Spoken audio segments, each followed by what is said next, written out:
guys, it's Misty Eyez, and I'm here with an Ask Misty. Dear Misty, I'm having trouble. I have loved drag for ages, and also the idea of trans. Also, I don't have a desire to be a real woman. I prefer the idea of transsexual. I like keeping my penis, but I also like things that look female. I don't even want to be ultra passable. I don't hate myself the way I am now. I just have an interest in being female. Is it weird that I want to keep my penis?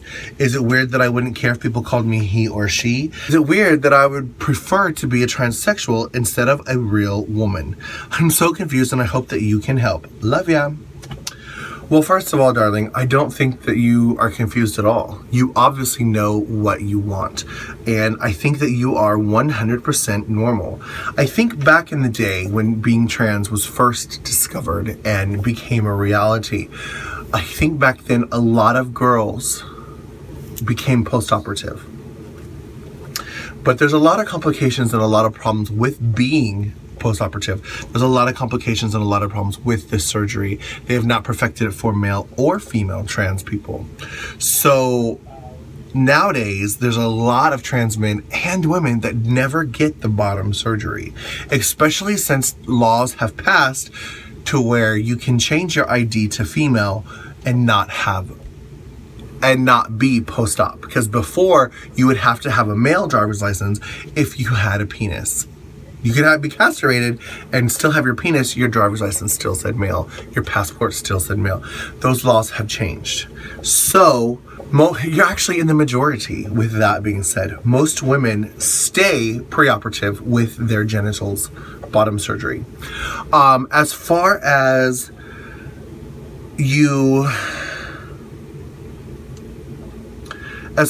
you preferring to be transsexual than being a real woman, I think that's also very, very healthy.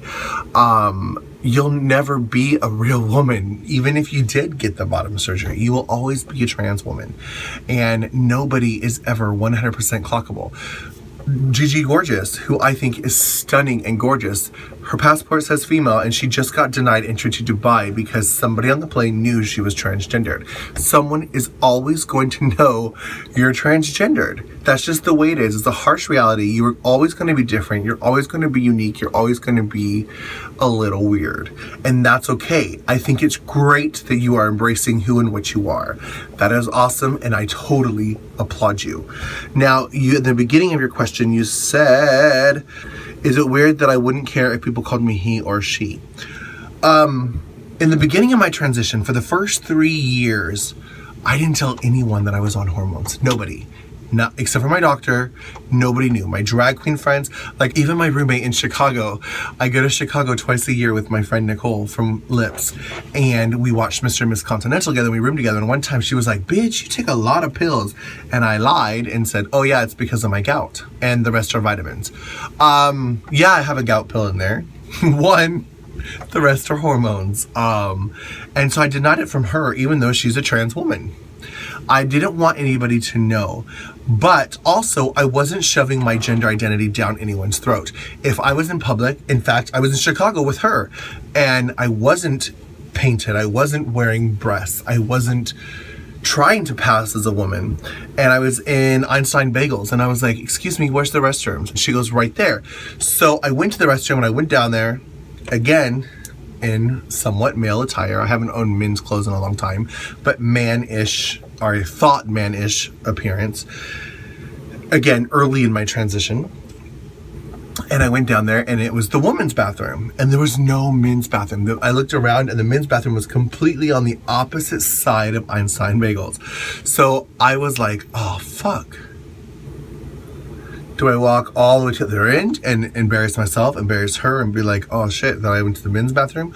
Or do I just use the women's bathroom? She told me to use the women's bathroom. She told me where the bathroom was. And I was in the women's bathroom and Nicole was like, oh bitch. She came to the bathroom. She's like, Misty, you're in the women's bathroom. And I was like, I know, girl. That's the one she told me to go to. And I, considered that a win or a reward. Like I was passing without trying. But it never bothered me. Like in the airport, people would call me miss or ma'am. At the ticket agent, be like, ma'am, I loved it. I wasn't shoving it down anyone's throat. I didn't force them. I didn't correct them. It didn't bother me. So I was exactly the same way as you are. Now, however, when I am living full-time as a woman, now it starts to bother me when people misuse their pronouns. Now I start to correct people. But in the beginning, for at least the first 3 years, maybe 4 years, I was just like, it didn't even matter. You're fucking ignorant. It's your fucking fault. But now I'm educating people. I remember I once was in a restaurant and a guy called me sir, and I was not looking like a sir. And I remember I was like, I didn't make a big scene out of it. Let it go. Went to the end, paid for my food, went and sat down, and I saw the manager's name tag. And I was like, excuse me, I called out her name. And I said, can you come over here for a minute, please? I need to speak with you. And she goes, yeah, of course. And I pulled her over and I said, excuse me. You need to have gender sensitivity training with your employees. Your employee called me a sir, and I am clearly not a sir. And I'm beyond pissed. I realize that he's uneducated and it's not his fault. He's fucking retarded. But I highly suggest that you have a gender sensitivity training for your employees, because there's going to be other girls that come in here and they're not going to be as nice as I am. That's all. So now I definitely stand up for who and what I am. But in the beginning, when nobody knew I was transitioning, I kind of didn't care at all. He, she, but I always counted it. I always clocked it. Like, oh, I'm not wearing lipstick. Or like sometimes I'd be like, I'm wearing lip gloss. All I need is lip gloss to be clocked as a female. Or I'd be like, ooh, I'm wearing nothing. I'm getting clocked as a female. Like I just started keeping track. Like, oh, it's working. My hormones are working. And it was like little private victories. But I think it's fine. I think it's awesome that you're open-minded and you don't care. But the more you start to transition, the more I would definitely be like, excuse me, if someone comes up into your store looking like I look, there is no reason you call them anything but she.